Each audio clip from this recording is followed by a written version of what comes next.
So everybody been asking when I'm gonna start back my Surviving R. Kelly Superfans. Well, here we go. No time like the present. So, where was I? Oh, shit hitting the fan. So, let me tell you, things started to get rolling when it came to all of these stories about R. Kelly, right? So, just because I'm my own person, I don't believe a lot of stuff that I hear or see on social media. So I began to do my own digging. As I built my YouTube channel, I began to post a lot of my findings in these little Facebook fan groups.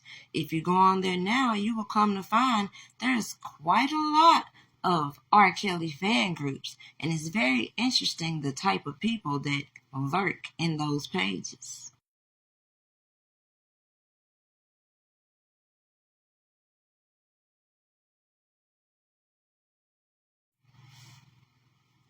So boom, as I continued to post, I noticed a lot of people started to gravitate toward me. And that's cool. And the biggest issue I had with a lot of them is even as you brought me information from these people behind the scenes, it didn't mean I was going to take everything they said for face value. It didn't mean that I wouldn't dig into what they said a little bit deeper than what they were trying to present. And there lies the biggest problem with me and a lot of the super fans who wanted to gravitate toward this so-called enterprise that lurked within these groups, trying to shift the narrative to the way they wanted YouTubers and I guess social media to view what we were seeing play out.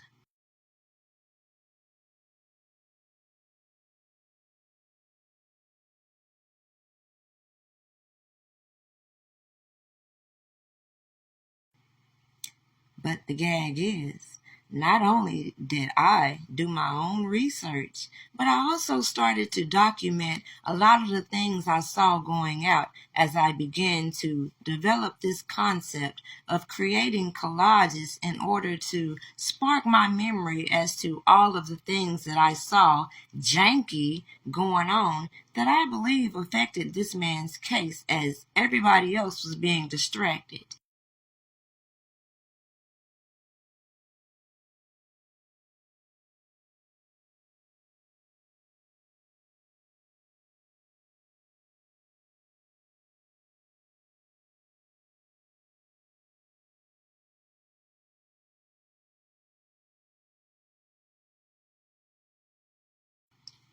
I had my little YouTube beefs, which to me didn't mean anything, but the biggest find for me was having somebody who claimed to pen a certain book come to me with certain information.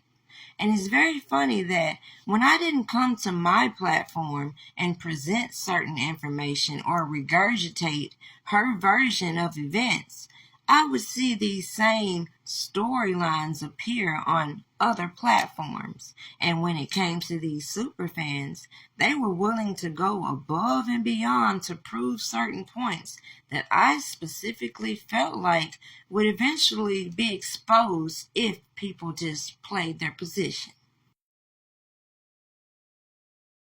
Now here go where things go left. Because not only did you have the janky ass inner circle trying to spoon feed certain information, but you also had certain provocateurs and other people on here feeding other bloggers with negative storylines that would keep certain people looking at R. Kelly like he's crazy. Meanwhile, all these people acting on his behalf didn't do nothing but expose a whole lot of shit that they tried to cover up.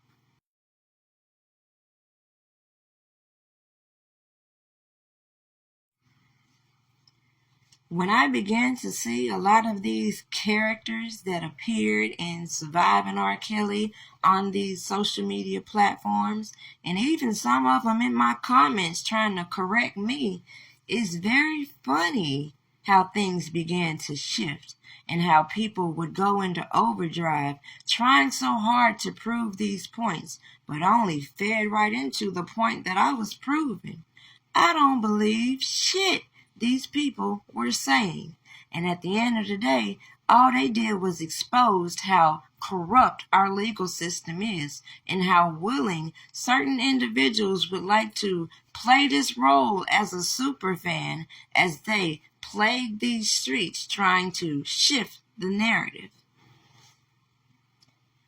Now, as I sit back and I observe how people are trying to reshift this narrative and now trying to shed R. Kelly in a different light, I think it's time to put out exactly why I knew all of this stuff we saw was bullshit from the beginning, and no janky ass super fan was going to make me be quiet. Want to hear the rest of this story? Including why the damn FBI was on my line whole time. I'm showing y'all why I don't believe nothing they put in their superseding indictments, cause it's bullshit. You just gonna have to stay tuned for part 4.